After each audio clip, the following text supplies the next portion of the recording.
Bueno, pues lo primero de todo, muchas gracias a todos por asistir. Ya hemos comentado antes pues el gran esfuerzo que supone para la organización pues la organización de este evento, ¿no?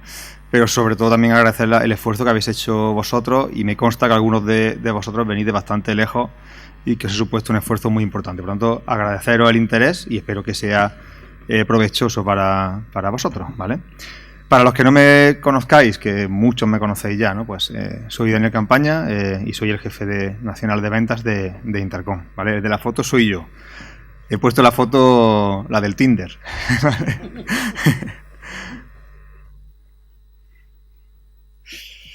Muy bien, vamos a ver una instalación, un ejemplo de instalación resuelta con sistema indirecto centralizado. En este caso, una instalación para un proceso, una aplicación industrial, ¿vale? Y bueno, la propiedad es una fábrica de salsas y conservas vegetales, se llama Conservas Ferrer, y está ubicada en Santpedor, en la provincia de Barcelona.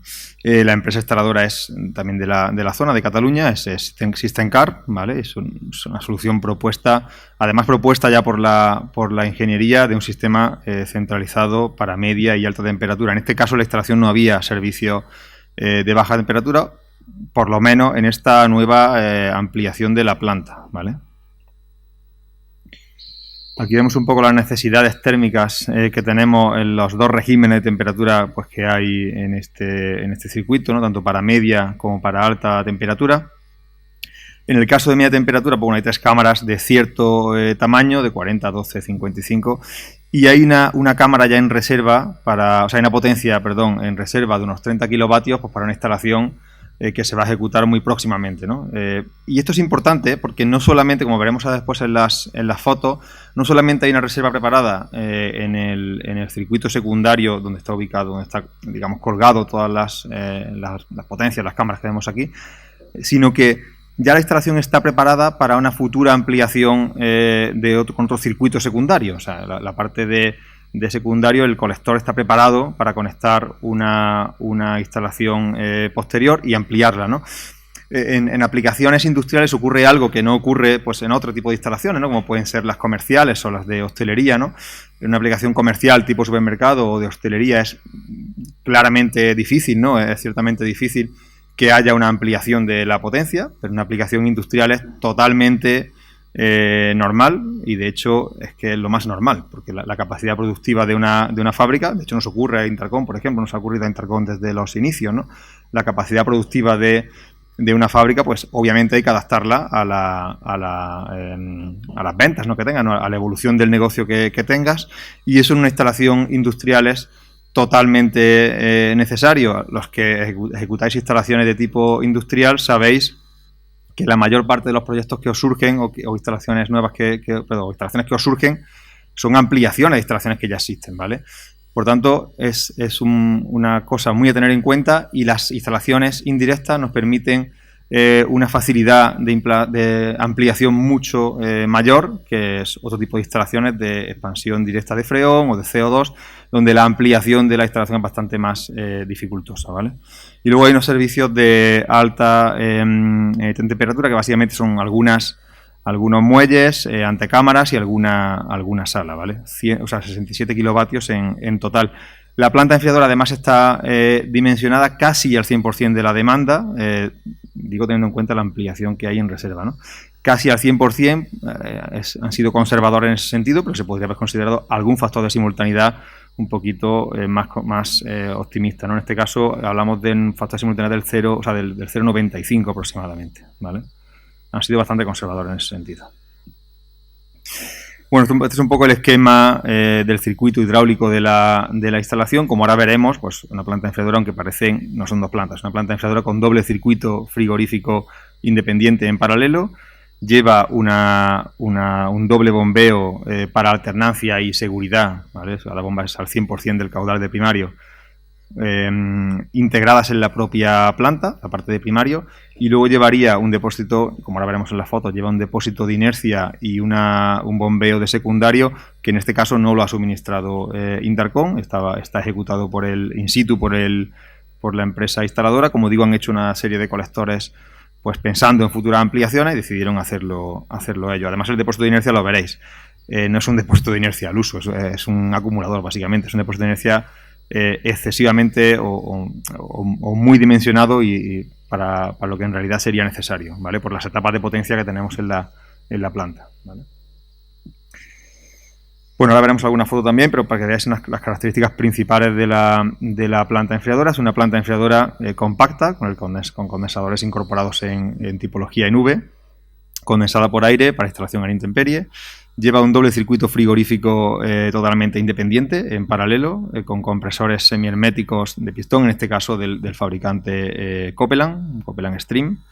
De 4, o sea, son 4 compresores de 35 caballos cada uno, en un doble tándem, como digo, ¿no? Las baterías, pues, del condensador son de tubo y aleta, tubo de cobre, aleta de aluminio, motoventiladores axiales de doble velocidad, en este caso del fabricante EBM, ¿vale? Intercambiadores de placas de acero inoxidable con válvula de expansión termostática. Existiría la opción de válvula de expansión electrónica, que cada día es más utilizado, ¿no? Pero en este caso va con válvula de expansión termostáticas. Y luego el módulo hidráulico de primario, como decía, está integrado en el chasis, carrozado, insonorizado y en este caso con doble bomba de caudal constante de una presión disponible relativamente baja, porque está muy cerca del depósito de inercia. Hablamos ahora lo veis en la foto, está justo pegado al depósito de inercia. Hablamos de unas bombas de unos 5 metros de presión disponible, 5 metros columna de agua, ¿vale? Por tanto, el consumo de la bomba es bastante reducido también, la bomba de primario. Integra, como veis en la foto, el cuadro eléctrico de control y potencia. Incorpora la doble maniobra de emergencia, electrónica electromecánica, que es un elemento de seguridad totalmente necesario para aplicaciones industriales. Y luego la carga de refrigerante pues está bastante contenida. Hablamos de una instalación de 200 kilovatios de potencia frigorífica y pues tenemos eso, dos circuitos de 28 kilos cada uno. Hablamos de pues algo más de 200 y pico gramos por kilovatio, ¿no?, de carga específica, con lo cual es una carga bastante reducida. De haberlo ejecutado con instalación directa, pues hablaríamos de cargas mucho mayores, ¿no? En este caso está diseñada con refrigerante fluorado R449, que es ampliamente utilizado en refrigeración. Es importante destacar que es una planta construida con los criterios de refrigeración industrial, ¿no? Hablamos de compresores semiherméticos, refrigerantes de refrigeración, como es el R449, aunque como luego veremos en alguna de las otras ponencias que tendremos hoy y mañana, pues las aplicaciones indirectas nos permiten utilizar refrigerantes naturales, que es la tendencia, pues, por motivos técnicos y medioambientales y normativos, ¿no?, que hay últimamente en Europa, ¿no? La potencia frigorífica, como decía, pues son prácticamente 200 kilovatios, como digo, pues con doble condensador. El caudal de glicol, pues hablamos de 46 metros cúbicos hora.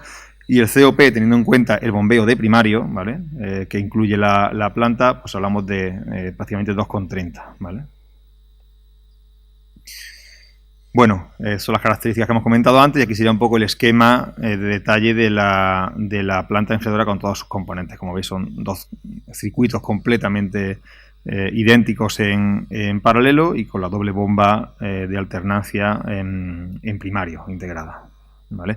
Lleva un pequeño vaso de expansión para el volumen del primario, que en este caso, si no recuerdo mal, era de 35 litros, y luego el cliente en la parte de secundario ha puesto un depósito de inercia, un vaso de expansión mayor, ¿vale?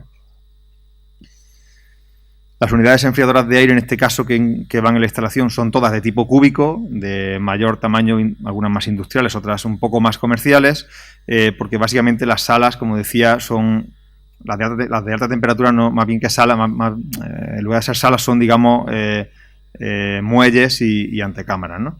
Está fabricada en estructura de acero galvanizado, batería de tubo de cobre y aleta de aluminio de alta eficiencia, bandejas de condensador en acero inoxidable. En este caso están hechas con válvulas de regulación de 2 vías, porque aunque no lo he comentado antes, y es muy importante, se me ha pasado a comentarlo, la parte de secundario está ejecutada con bombas de caudal variable, ¿vale? El cliente la ha ejecutado con bombas de caudal variable. Y en este caso, pues los servicios van todos con válvulas de regulación de 2 vías. Y sí es verdad que, teniendo en cuenta que las bombas de caudal variable tienen una limitación de caudal mínimo, pues hay en el circuito válvulas de presión diferencial, pues para que no haya ningún problema de regulación, ¿no? Ventiladores axiales de gran caudal en este caso. Aquí se ha resuelto con desescarche por resistencias eléctricas o aire en el caso de alta temperatura. Y el paso de aleta en función de la tipología del evaporador, pues en unos casos de 5, en otros de 6. Hablamos en todo caso de temperaturas positivas, ¿vale? La instalación está dotada con un sistema de supervisión y control Kikones, que algún compañero posteriormente profundizará, bueno, Antonio, profundizará más, ¿no? De hecho, esta instalación está súper caliente, o sea, quiero decir caliente, está recién sacada del horno, ¿no? Es una instalación que se ha puesto en marcha hace un par de semanas y hemos seguido un poco la evolución desde su puesta en marcha en estos días a través del Kikonex, ¿no? Para ver si los parámetros de funcionamiento de la instalación están dentro de lo que se dejó en la puesta en marcha, es decir, si corresponden con los parámetros óptimos de diseño de la planta. Y lo hemos hecho, nos permite hacerlo pues con el sistema Kikonex desde aquí, desde fábrica, ¿no? Y con la ayuda del instalador. Bueno, y veremos alguna foto, ¿no? Esta es, como digo, la planta enfriadora. Como veis, pues lleva el doble tándem de compresores. En este caso, y como siempre solemos hacer, salvo en el caso de refrigerantes inflamables, lleva un cajón acústico, los compresores semiherméticos, cada uno de ellos, para ayudar a reducir el nivel sonoro, aunque en este caso es verdad que es una industria. Por tanto, el nivel sonoro no es tan importante como en lugares más urbanos o residenciales, ¿no? O bien instalaciones hoteleras, ¿no? Si os fijáis, aquí lleva la parte...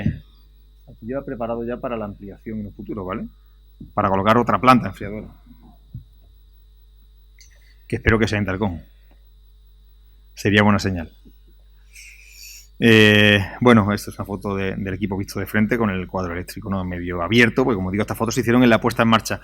Los que estéis más atentos os daréis cuenta de que hay algunas partes de la instalación que todavía no están rematadas, ¿vale? Esto se hizo durante la puesta en marcha, se estaban rematando la instalación y haciendo la puesta en marcha, ¿vale? Ese es el depósito de inercia, que es una bestialidad. Es un depósito de inercia creo, es un acumulador, básicamente. Es de creo no, son 1500 litros lo que ha puesto el cliente, ¿vale? Bueno, y ahí veremos algunas unidades interiores, ¿vale? Estas, digamos, más comerciales. Esto no sé si tiene pinta de que es alguna cámara de dosificación o así, de la salsa o de... ¿Vale? Aquí tenemos otra unidad. Estos son, por ejemplo, pues dos de una cámara, ¿vale? Si os fijáis, ya os decía, algunas están falta de rematar. Veis que la estanqueidad de algunas partes no está hecha todavía, ¿vale? Hay que cerrarlo. Otra de las salas, una de las cámaras más grandes, de mayor potencia. Bueno, aquí quería poner el detalle para que se viera, ¿no? La instalación está ejecutada con circuito de acero inoxidable, con las ventajas e inconvenientes que ha comentado antes Félix, ¿vale? Y bueno, el cliente le ha puesto pues conexiones flexibles en cada uno de los evaporadores, ¿vale? De los aeroenfriadores, perdón. Y bueno, hasta aquí pues mi presentación. Si queréis hacer alguna pregunta concreta, pues me saco la chuleta, que la tengo por aquí, y lo vemos, ¿vale?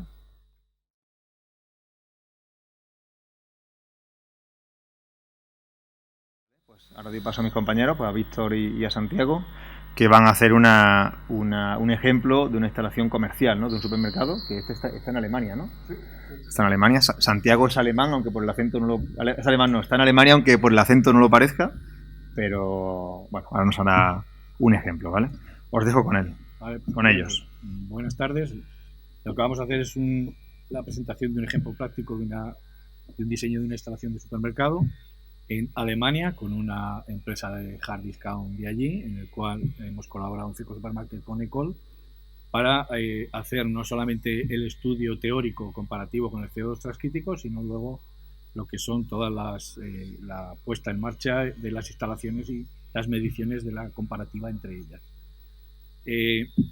Debido a las inundaciones de la semana pasada, la visita a fábrica que estaba programada para mañana no se va a poder hacer porque estamos ahora intentando poner en marcha y limpiando todo aquello, y por lo tanto me he permitido haceros una pequeña presentación para quien no nos conozca del grupo Infrico y por qué estamos aquí.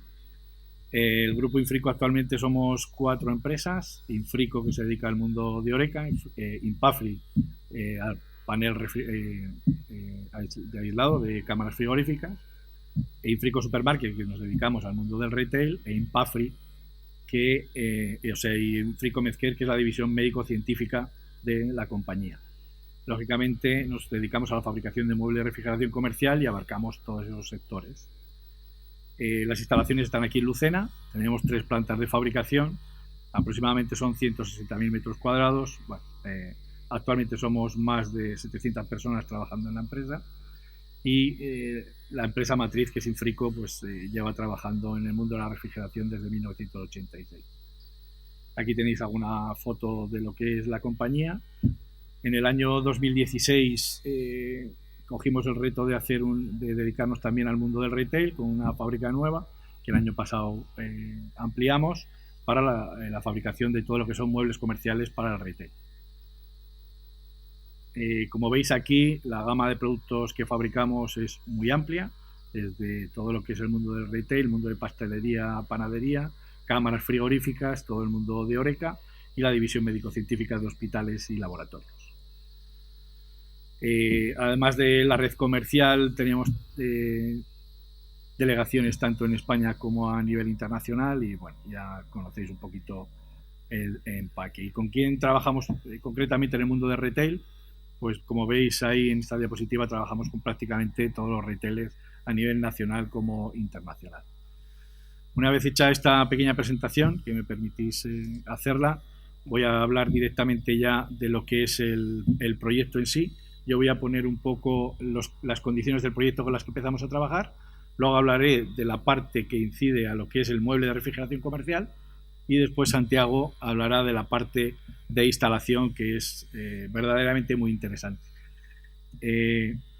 Esta empresa alemana de Hard Discount, para que os hagáis un poco idea del volumen del proyecto, tiene actualmente 1.300 tiendas en el mercado alemán y en todos los países anexos al mercado alemán. Y bueno, pues es una empresa muy similar a lo que aquí conocemos con formatos como Aldi o como Lidl en España. Las implantaciones del supermercado son muy sencillos, son aproximadamente 1.200 metros cuadrados de sala de ventas. Para la refrigeración utilizan murales abiertas, lamentablemente, y para todo el tema de congelación utilizan arcones de propano. Aquí nos vamos a centrar un poquito en las cuáles son las condiciones que nos pidieron para esas murales abiertas, porque al fin y al cabo el proyecto de lo que se trata es de tener una comparativa de un sistema indirecto de agua agricolada con propano sobre una instalación de CO2 transcrítico, con lo cual hemos tenido que trabajar con las mismas condiciones de las instalaciones que hacen habitualmente. Lógicamente no pudimos cambiar determinadas cosas que nos hubieran gustado para mejorar la eficiencia del mueble y por lo tanto reducir las necesidades frigoríficas de lo que es la propia instalación. Lo veo aquí muy pequeño, pero bueno, la especificación que nos pusieron de producto, hay cosas que benefician al consumo de energía y hay cosas que perjudican al consumo de energía. Tenemos que tener en cuenta que estamos hablando de un retailer alemán y que las condiciones de exposición y venta allí son bastante distintas a lo que estamos acostumbrados aquí en España, con lo cual ellos nos dieron una serie de consideraciones. Hay algunas que son muy sencillas, como que utilizan una etiqueta de precios de diferente tamaño, con lo cual tienes que adaptar todo lo que son las estanterías y la cuba a esa dimensión, o que tienes que hacer cierres estancos, pero lo principal, digamos que la batalla más grande frigoríficamente hablando estuvo en el servicio del mueble. Tenemos que tener en cuenta que los locales no son climatizados y que utilizan una configuración de estantes que es muy buena para el merchandising, pero que no ayuda a la eficiencia energética, porque como vamos a ver ahora, utilizan estantes escalonados que hacen que la cortina de aire sea mucho más sensible, que la tengamos que redimensionar completamente. Todos los elementos dentro del mueble son de alta eficiencia, tenemos ventiladores de alta eficiencia y tenemos iluminación LED, y por las peculiaridades de el uso del mueble y la carga que lo hacen con cajas, en el frente inferior no nos permitieron poner el frente display, que como sabéis ayuda mucho a que la visibilidad del producto sea completa, pero que las pérdidas de intercambio sean menores, porque tened en cuenta que estamos hablando de una cortina de aire de casi 2 metros por 32, 28, dependiendo del número de tiendas, metros. Son muchos metros cuadrados de intercambio, ¿vale? Tuvimos que hacer todo ese cambio.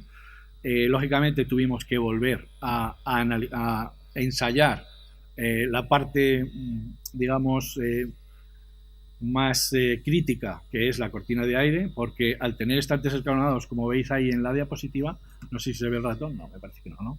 Empieza con un estante de 500, otro de 550 y otro de 600, y al no tener una cortina guiada desde la parte superior que sale a mucha velocidad, el aire tiende a irse hacia adentro y empieza a crear turbulencias.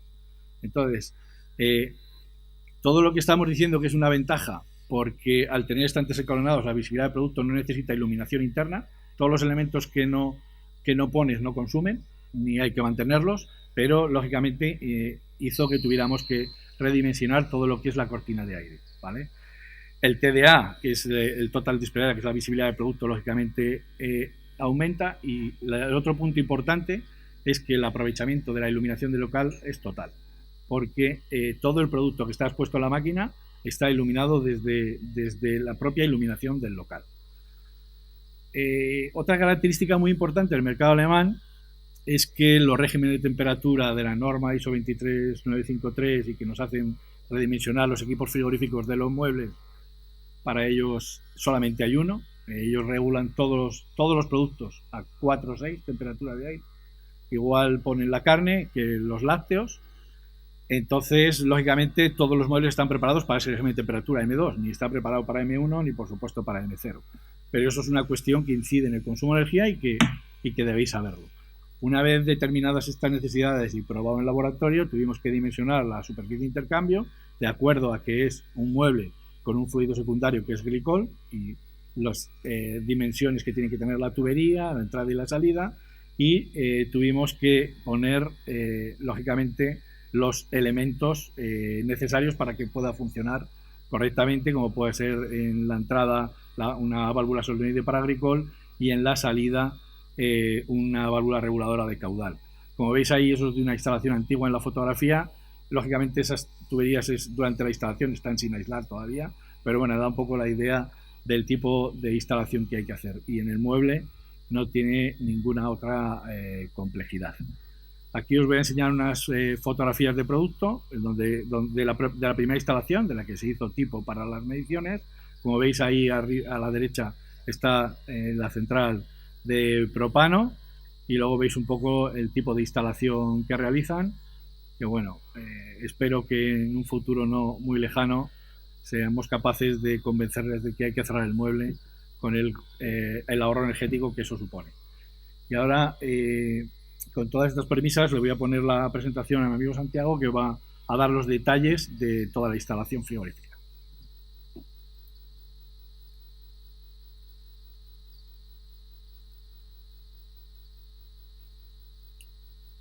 ¿Cuál es, Santiago?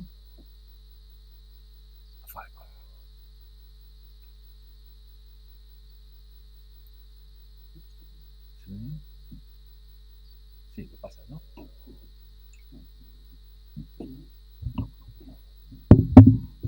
Bueno, en primer lugar, buenos días a todos.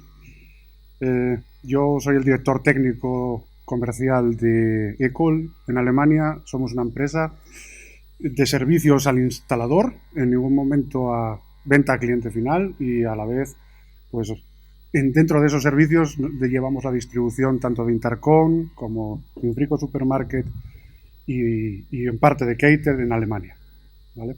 Entonces, con esas premisas,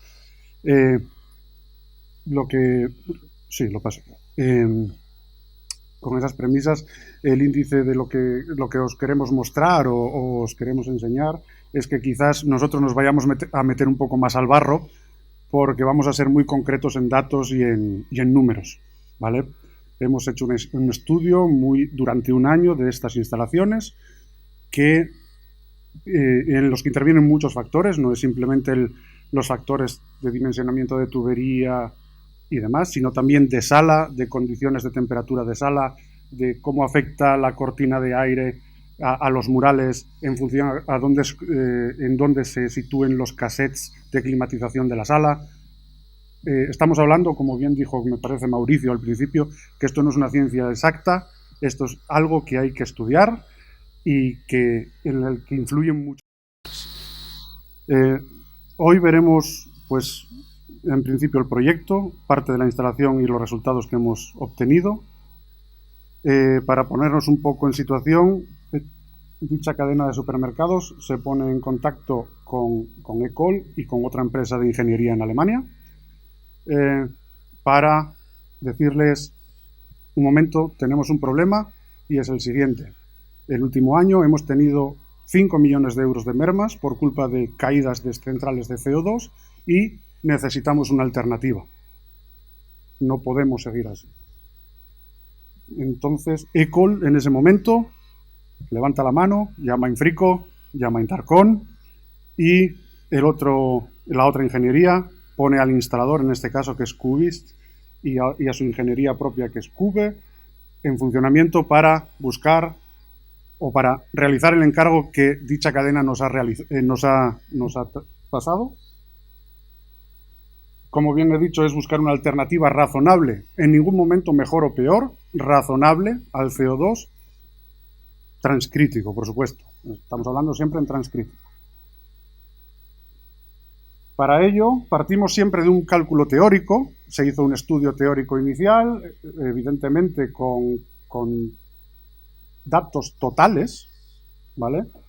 Donde partimos de la base de que, según la temperatura externa, una central de CO2 tiene un COP de a 40 grados 1,65, a 25 3,27 y a 10 grados 6,14.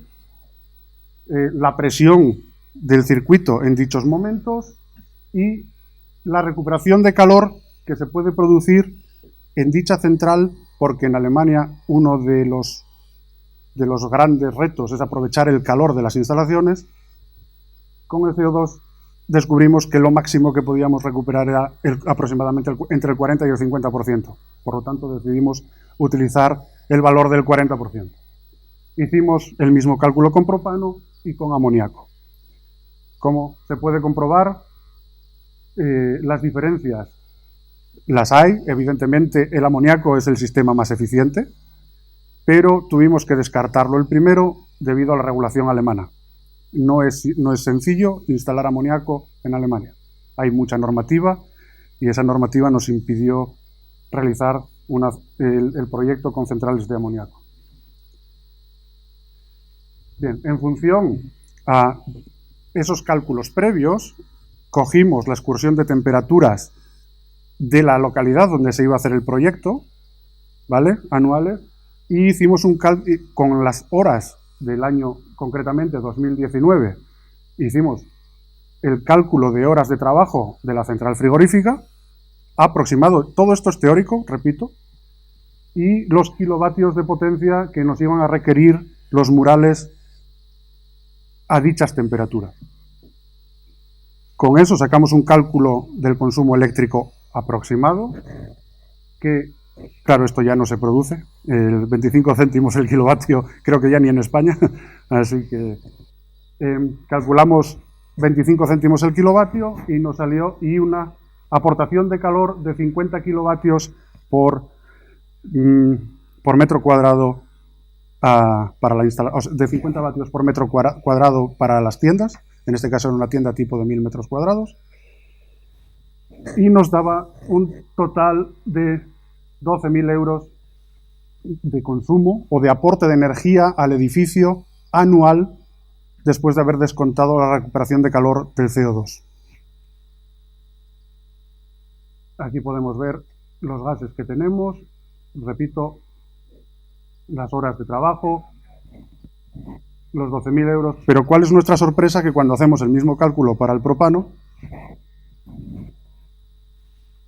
nos salen 8.300 euros de aporte energético real a la instalación. En gran parte, repito, en gran parte por la recuperación de calor. Es un tema que hay que tener muy en cuenta en las instalaciones. Después de esto hacemos una selección de equipos, tanto en conjunción, de nuevo, con Intarcon y con Infrico. En este caso optamos por una planta enfriadora MWV KD 80302 con grupo hidráulico externo, muy importante. Al principio, desde ECOL, éramos reticentes a esta idea y sin embargo, por parte de Intercon, nos hicieron ver que era una solución plausible. El grupo hidráulico externo nos daba las posibilidades de que en caso de que nuestros cálculos tuviesen un error, que puede ser, nos puede pasar a todos, pudiésemos sustituir ese grupo hidráulico con cierta facilidad.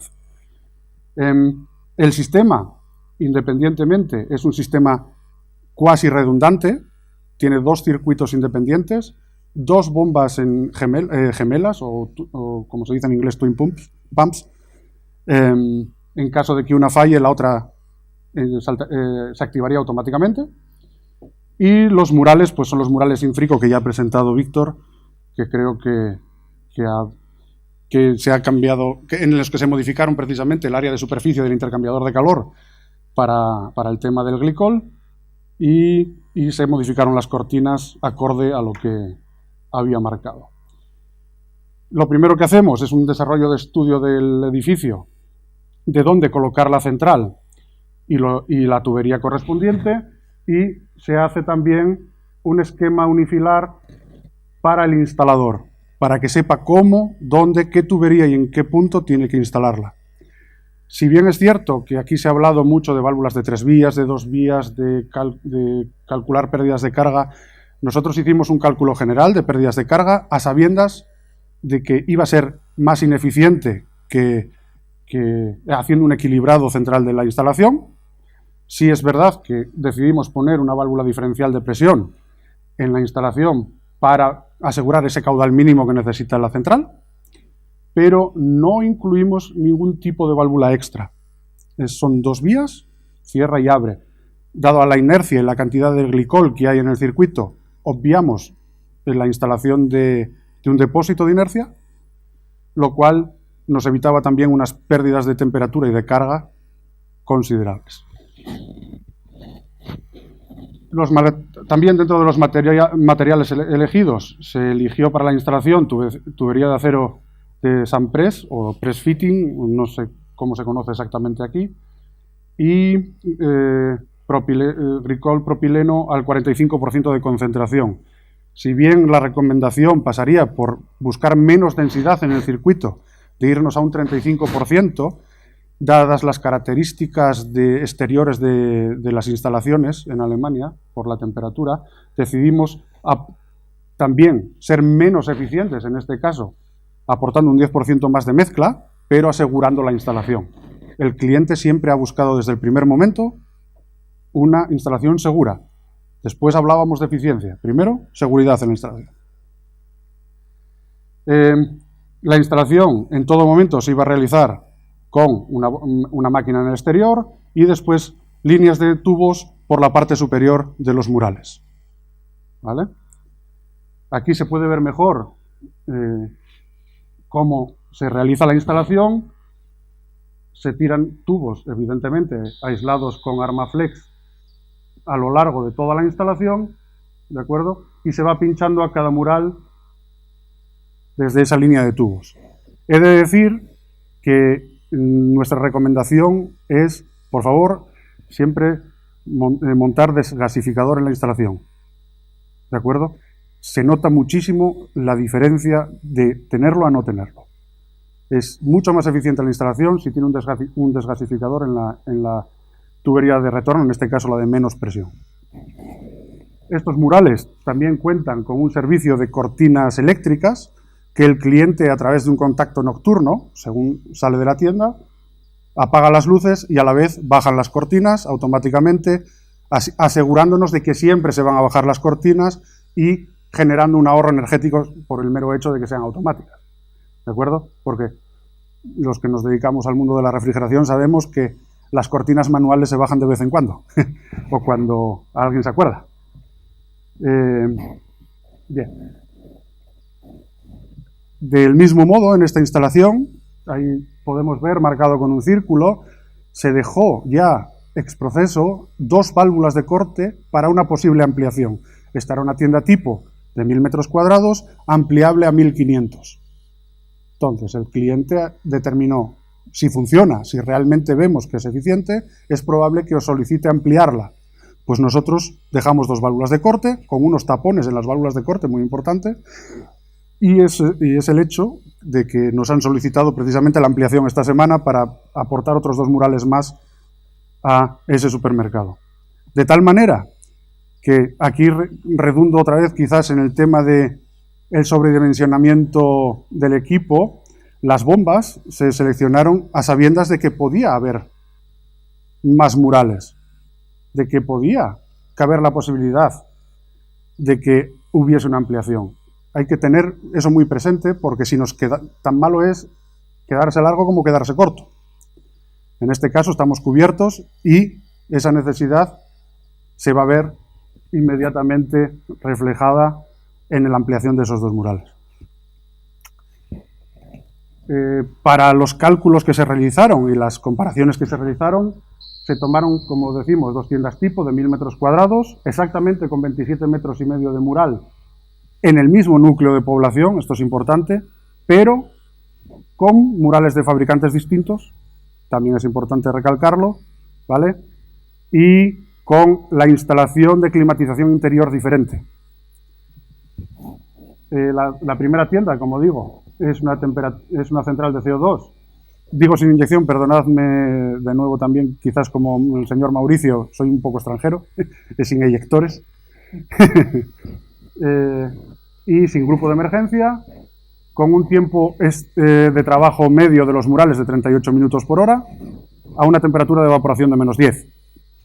En el caso de la tienda 2 o de la tienda de enfriadora de R290, el tiempo de trabajo de los murales intentamos alargarlo lo más posible para conseguir un efecto que es que los compresores no hiciesen muchas arrancadas y paradas. Cuanto más constante o durante más tiempo tiene trabajo el mural, mejor es para las arrancadas y paradas de los compresores. ¿De acuerdo? La temperatura de evaporación se fue a -9 porque cambiamos la temperatura de impulsión previa de proyecto. La temperatura previa de proyecto era temperatura de -10, exactamente igual que con el CO2, para hacer la comparativa, pero fuimos paulatinamente subiendo la temperatura de impulsión en los murales hasta el punto en el que nos permitía llegar a esos 43 minutos de trabajo evaporando lo más alto posible. Cuanto más evaporamos, más alto evaporamos, mejor eficiencia del equipo. Aquí tenemos una comparativa del trabajo de los murales, de trabajar a -8 o a -6 de temperatura de impulsión de agua glicolada, y vemos que las diferencias son mínimas, son ínfimas. Influye mucho más el caudal y cómo esté dimensionada la instalación que el mero hecho de 1 grado más, 1 grado menos en la temperatura de impulsión de los equipos, que sin embargo sí influye en el consumo energético. Y después sacamos un resultado, y esto es un resultado medido, se ha hecho mediciones tanto de la energía que se aporta a los equipos, como del número de horas que han trabajado, en qué condiciones han trabajado, y de los propios murales. ¿De acuerdo? He de decir, aquí, ya que estamos hablando de sistemas indirectos, es mucho más sencillo medir la eficiencia de una enfriadora de glicol que de un sistema de expansión directa. ¿De acuerdo? Hay que hacer hay que poner muchas más mediciones en un sistema de expansión directa que en un sistema de glicol. En un sistema de glicol, teniendo el caudal y la diferencia de temperatura prácticamente entre entrada y salida, sabemos la potencia frigorífica que tenemos, y sin embargo en uno de expansión directa tenemos que ver temperatura de entrada del aire, salida del aire, entrada de refrigerante, salida de refrigerante, es mucho más complicado. Nos llevamos una sorpresa, no sé si grata o no grata. Aquí he de decir que por las condiciones de las condiciones de garantía en el país, ningún otro instalador o empresa asociada puede tocar la instalación durante el periodo de garantía, que es de 5 años, ¿vale? Y por lo tanto no pudimos hacer ajustes en la central de CO2. Tal y como estaba funcionando, se quedó funcionando, ¿vale? Esto lo que nos va a reflejar es que tan malo es tener un sistema que consuma mucho como uno muy bueno que esté mal ajustado, ¿vale? A una temperatura exterior de entre 27 y 42 grados estuvimos 138 horas trabajando con los equipos en este año pasado. Esto con los equipos de CO2 en todo momento, con Muebles Carrier. Necesitamos, para llegar a la temperatura, 38 kilovatios. Estos son todo medias, por supuesto. Nos salió un COP resultante de la instalación total de 1,48. Y después, evidentemente, con estos resultados nos da el consumo energético que hemos tenido durante ese periodo. ¿De acuerdo? Y el coste. En la parte final, a menos 18, menos 20, nuestro cálculo inicial era menos 12. Hemos estado más horas de las previstas el año anterior. Y realmente el aporte energético externo que hemos tenido que hacer para calentar el edificio ha supuesto un coste más elevado de lo habitual. ¿De acuerdo? Aquí, en este coste, ya está descontado el 40%, en este caso fue más, un 45% de recuperación que consiguió la central de CO2.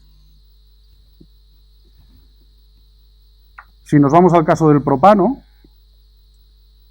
sorprendentemente fue mucho más eficiente que el...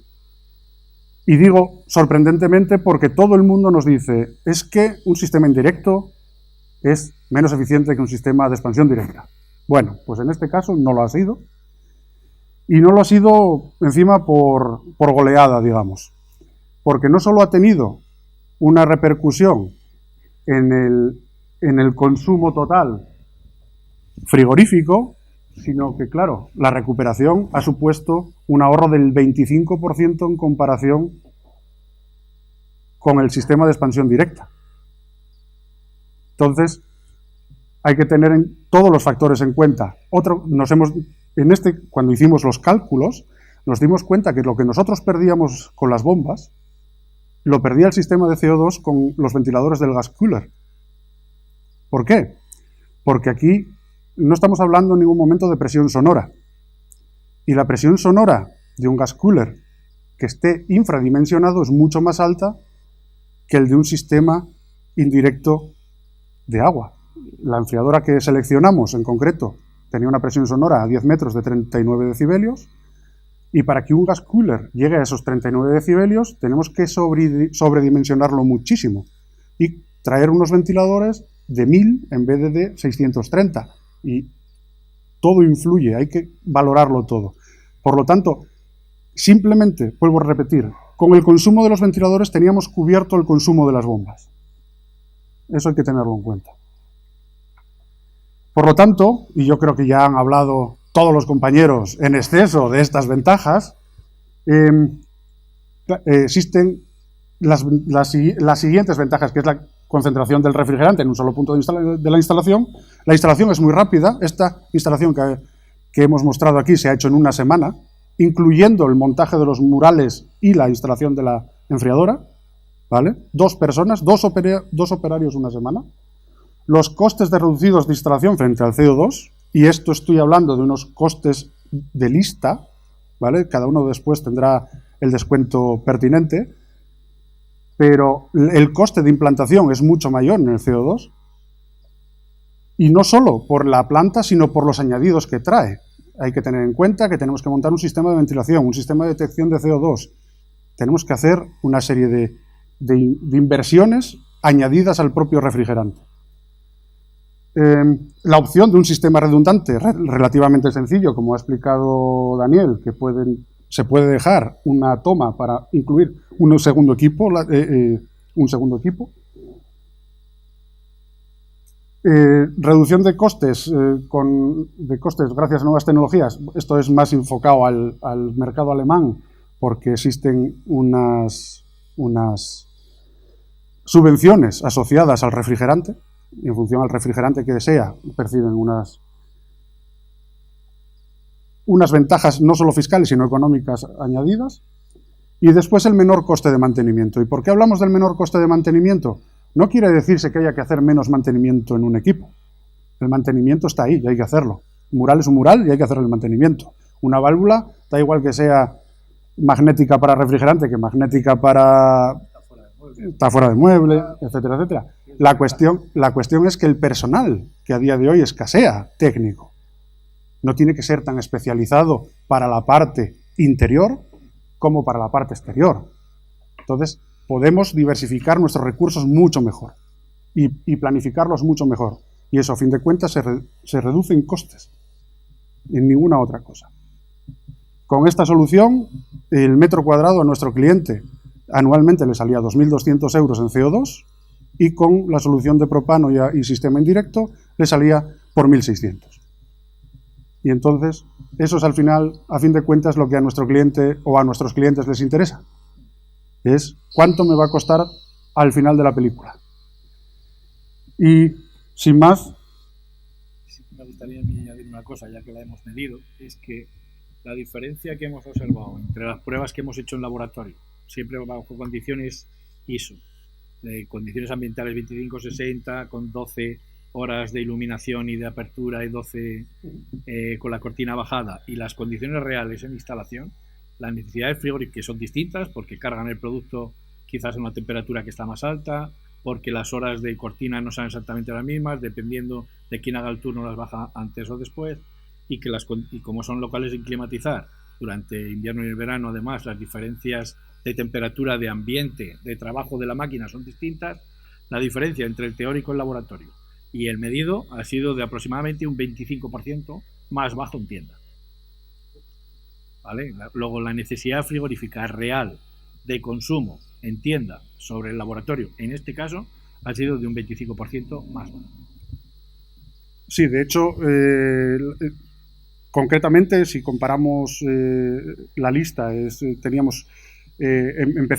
partíamos de una base de 1,6 kilovatios por metro lineal en los murales y hemos terminado en la época de invierno en 950 kilovatios por metro lineal en invierno y en 1050 en verano.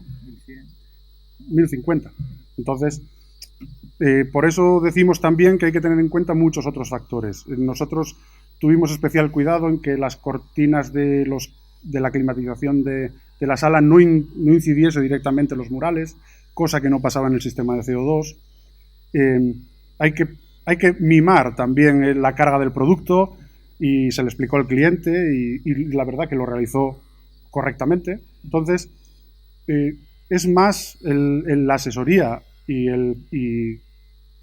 la práctica diaria con estos equipos, o hace más, que el propio cálculo teórico que se haga encima de una mesa. Nosotros, como se pudo ver, en un primer momento nos confundimos del todo, ¿vale? Fuimos optimistas y al final, pues, salieron otros números. Y la verdad que a favor del propano y el sistema indirecto. Si alguien tiene alguna pregunta o tiene...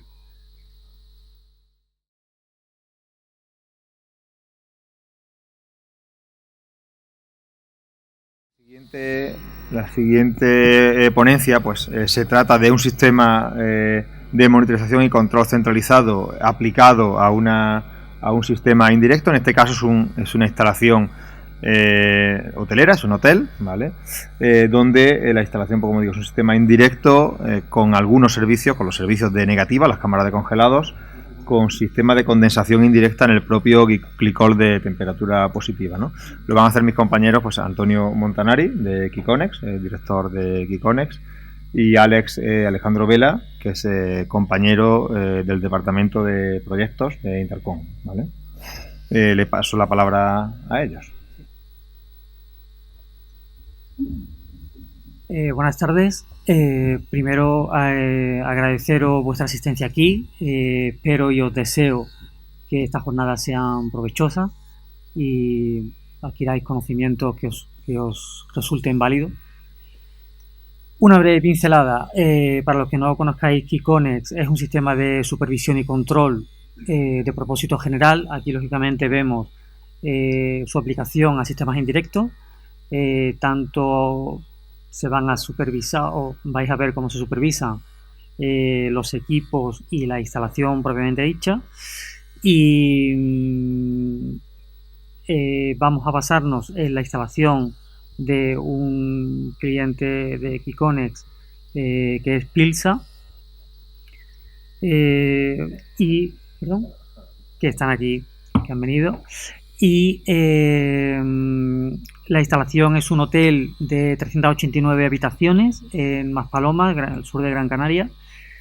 Y bueno, un hotel creo que son de 4 estrellas, y principalmente nos centramos en la climatización o la producción de frío para la cocina, que es una cocina industrial. Empieza Alejandro. Bueno, efectivamente, como ha comentado Antonio, yo voy a dar una primera pincelada con los equipos instalados en la instalación. Es un hotel de 4 estrellas con unas cocinas de 420 metros cuadrados, ¿vale?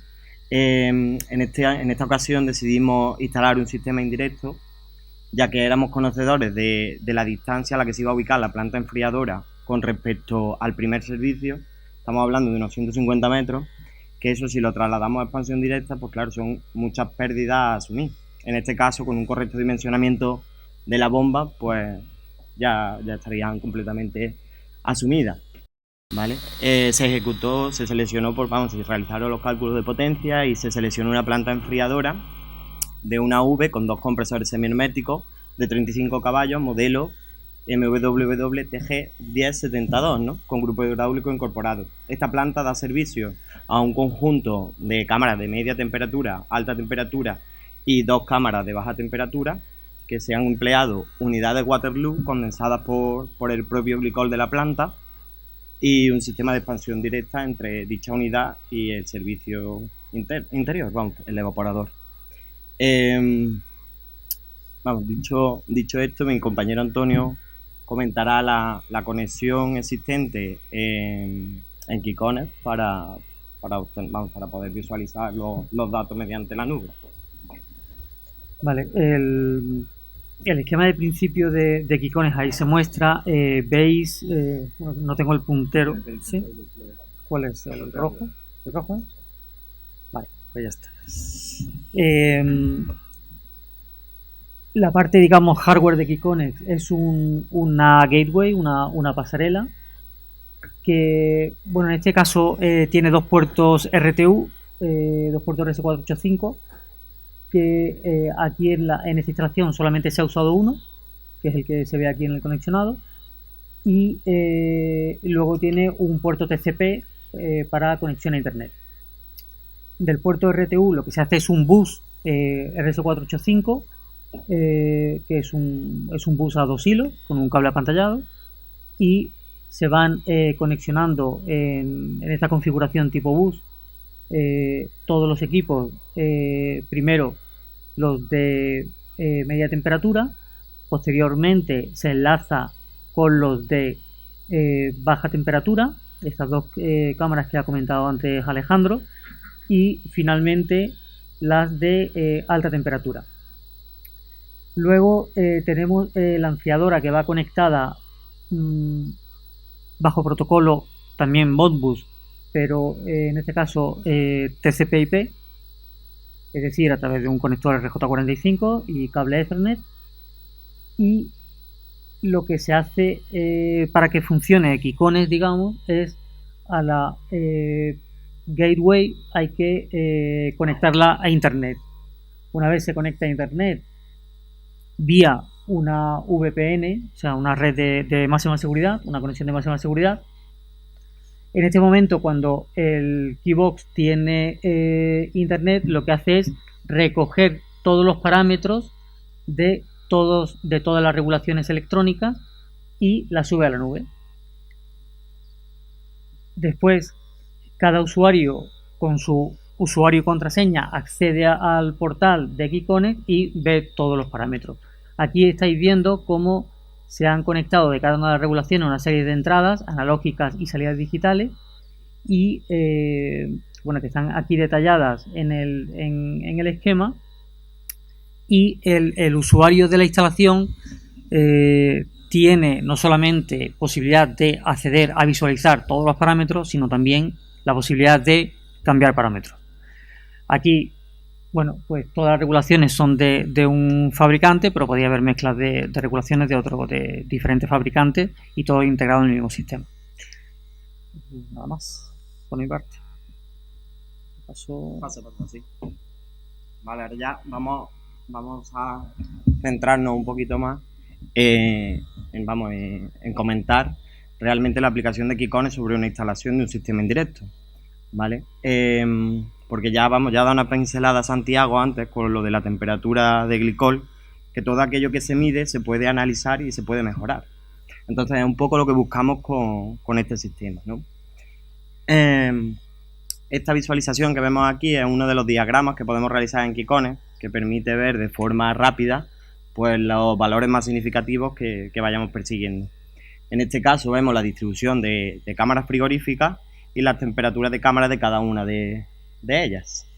Y en la planta enfriadora, pues ya si entramos un poco más en detalle con con la visión de todos los transductores y sondas que tenemos colocados y los relés para ver que pues, si tiene en funcionamiento un compresor, dos compresores, que serían los puntitos estos de aquí, ¿vale? Una bomba, bueno, tiene doble bomba el grupo hidráulico, aunque es doble bomba de seguridad, por lo que solo estaría funcionando una de ellas.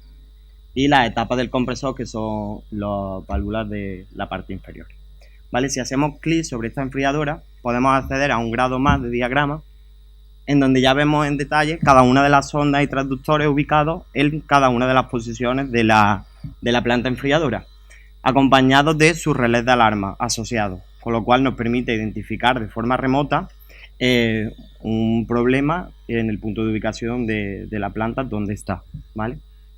Así pues, también nos permite analizar pues, el funcionamiento del equipo. Vemos que para una temperatura exterior de 28,7, el equipo está condensando en 34,3 grados, tiene activos los dos compresores y los dos ventiladores del condensador, ¿vale? Para dar una temperatura de salida, de 8,6 y de entrada de menos 6 grados centígrados, con un delta T de 3, ¿vale? También consta de una resistencia antihielo que se configura para precisamente eso, seguridad del equipo. Si la temperatura del glicol baja un delta T de 2 Kelvin sobre su temperatura de congelación, esa resistencia se activa para evitar la congelación del fluido. Y bueno, también la temperatura de líquido y aspiración, ¿vale? Esta sería una visual de uno de los equipos. Hemos seleccionado la planta enfriadora, ya que veníamos hablando de ella, en la que tú puedes configurar cada cuadrito de visualización. Aquí pues opta por la temperatura de aspiración y por los estados de relé de cada uno de los compresores, las etapas, ventiladores, ¿vale?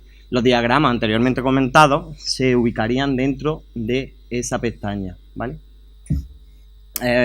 Pues la visualización que tendríamos nosotros si accedemos desde la web o desde cualquier aplicación web. Como he dicho, no solo Kikones no solo nos permite visualizar, lo cual también está muy bien, o nos puede dar una visión en conjunto de ciertos parámetros de la instalación, sino que nos permite realizar correcciones y mejoras en el funcionamiento de la misma.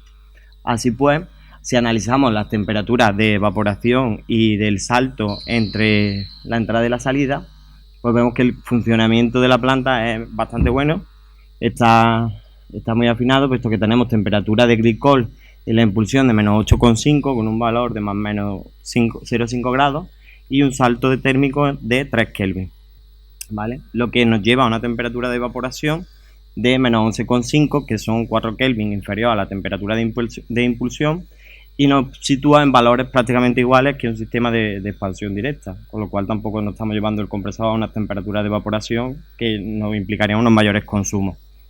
También podemos ver el funcionamiento en el modo nocturno, en el cual el compresor juega con una única etapa de uno de los compresores, y su funcionamiento a lo largo del día, en el cual ya tiene una etapa cada uno de ellos siempre activa, y va jugando con las etapas respectivamente de los otros dos, alternándolas para igualar su tiempo de funcionamiento. Esto nos lleva, si analizamos estos valores, nos lleva a definir que la capacidad media de la planta enfriadora es del 65%, es decir, que la instalación está altamente, sobredimensionada incluso para el funcionamiento después de del real de la instalación, ¿vale?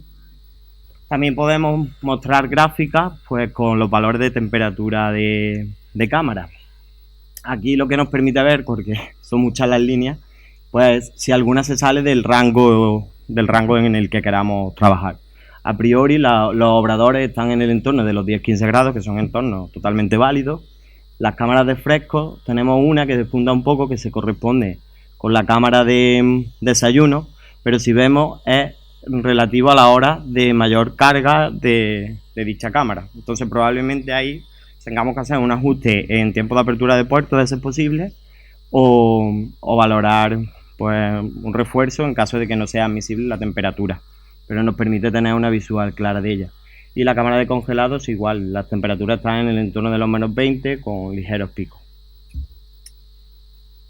Por otro lado, el tiempo de funcionamiento de los enfriadores, ¿vale? Aquí vamos a analizar el tiempo de funcionamiento y los tiempos de desescarche, ya que son dos medidas cuantitativas de ahorro energético. Con la primera podemos adecuar las temperaturas de salida de la planta enfriadora. En este caso, de hecho, la planta enfriadora se seleccionó para una temperatura de salida de menos 10 grados y un análisis de tiempo de funcionamiento nos permitió elevar la temperatura de consigna a menos 8, ¿vale? Si observamos que los tiempos de funcionamiento de los enfriadores son muy reducidos, quiere decir que a lo mejor podemos introducir la temperatura de glicol a una temperatura más elevada, aumentando su tiempo de funcionamiento, pero obteniendo un ahorro energético por contra en la planta enfriadora. Lo mismo con los tiempos de desescarche. Si los tiempos de desescarche fueran muy prolongados, tendríamos un consumo en exceso de la resistencia. También nos permite ver si alguna de las resistencias puede estar fallando, porque si preveemos que se producen exceso de hielo en los enfriadores, son varias las características que podemos observar analizando los tiempos de desescarche. Si vemos que el tiempo de desescarche es muy prolongado, pues puede ser eso, que una resistencia esté fallando, que tengamos un exceso de acumulación de hielo en el evaporador por exceso de tiempo de apertura de puerta o humedad del producto. Entonces nos permite también realizar correcciones. Aquí vemos que todos los valores efectivamente son correctos, el número de desescarches en el tiempo y el espaciado entre los mismos es correcto, con lo cual podemos estar tranquilos. Entrando ya un poco más, pues en una de las cámaras, ¿vale? De hecho, esta instalación tiene una gráfica como esta para cada una de las cámaras, para poder analizar cada una en detalle. Por ejemplo, la temperatura, el ajuste de la cámara de pescado. Vemos que su temperatura de consigna está a 0 grados, ¿vale? Pero tiene un delta T de 2 Kelvin. Quizás sería posible aumentar ese delta T y reducir el tiempo de arranque-parada del enfriador, ¿vale? Por contra también, la misma explicación se puede ver en la cámara de día y podemos ver por la temperatura de cámara, temperatura de evaporador y cada uno de los relés cuando entran en funcionamiento, ¿vale? Aquí se puede apreciar un incremento en los tiempos de funcionamiento del desescarche. Probablemente sea por una acumulación eventual de más hielo en el evaporador que hace que se prolongue la temperatura, el alcance de la temperatura de fin de desescarche. Si eso se prolongara en el tiempo, pues nos daría una señal de alerta que nos permitiría actuar de manera preventiva antes de un fallo en la instalación. También vamos a analizar el funcionamiento de la unidad Waterloo condensada por el glicol de la cámara, que nos lleva y nos muestra unos resultados excelentes, debido a que al estar refrigerada por una temperatura de, en este caso, propilenglicol 35 a menos 10 grados, nos permite llevarnos a la zona de temperatura de condensación al límite de funcionamiento del envelope del compresor. En este caso se trata de un compresor Scroll, ¿vale? De Copeland, el ZF18 para esta cámara. En base a estos datos de temperatura de evaporación y temperatura de condensación, podemos ver que el COP de esta máquina es realmente magnífico. Estamos hablando de 3,58 de COP para un equipo de baja temperatura, en principio de expansión directa hacia el lado del evaporador. Entonces es un rendimiento muy bueno. Y no solo nos permite realizar mantenimientos preventivos y adelantarnos, es decir, también ante un fallo correctivo que se nos puede haber escapado, nos permite tener un aviso mediante el histórico de alarmas y la gestión de criticidad de estas alarmas, ¿vale? Aquí pues vemos las alarmas que ha habido en la instalación, pues bueno, y el valor de gravedad. En este caso, los valores de gravedad salen predefinidos por Intercom, pero pueden ser cambiados o corregidos por el instalador o el cliente en base a su consideración propia, ¿vale? Eso se haría entrando en la pestaña de ajustes dentro de cada uno de los controles de las cámaras, y ahí determinaríamos, dándole clic con el botón derecho, determinaríamos el valor de criticidad de dicha alarma.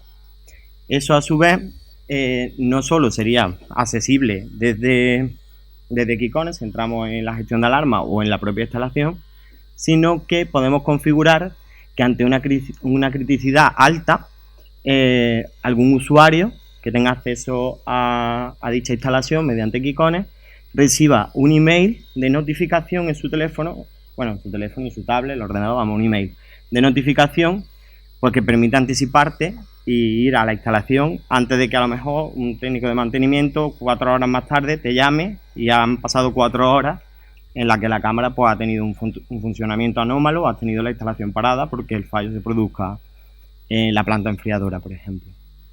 Entonces, te permite realizar mejoras de eficiencia energética y de mantenimientos tanto predictivos como correctivos. Luego, una herramienta bastante útil en cualquier instalación. Y ya está. Con eso habríamos terminado. Si hay alguna pregunta.